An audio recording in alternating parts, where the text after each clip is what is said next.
अथ सांख्ययोगो नाम द्वितीयोऽध्यायः।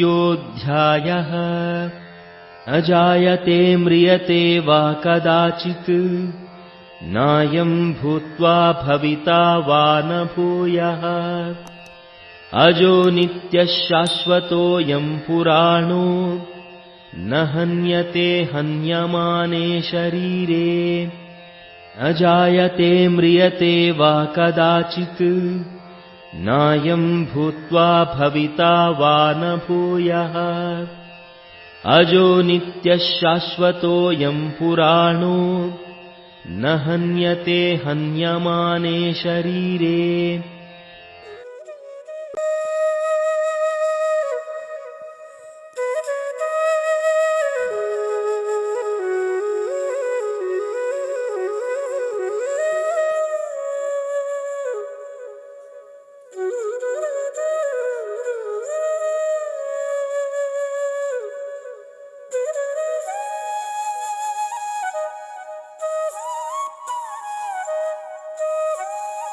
ధన్యవాదములు. మన ఈ సనాతన హిందువు యూట్యూబ్ ఛానల్ రోజు ఒక భగవద్గీత శ్లోకం నేర్చుకుందాం అనే సిరీస్ ను మీరందరూ ఆదరించి సనాతన హిందువు ఛానల్ ను సబ్స్క్రైబ్ మరియు షేర్ చేస్తారని మనవి.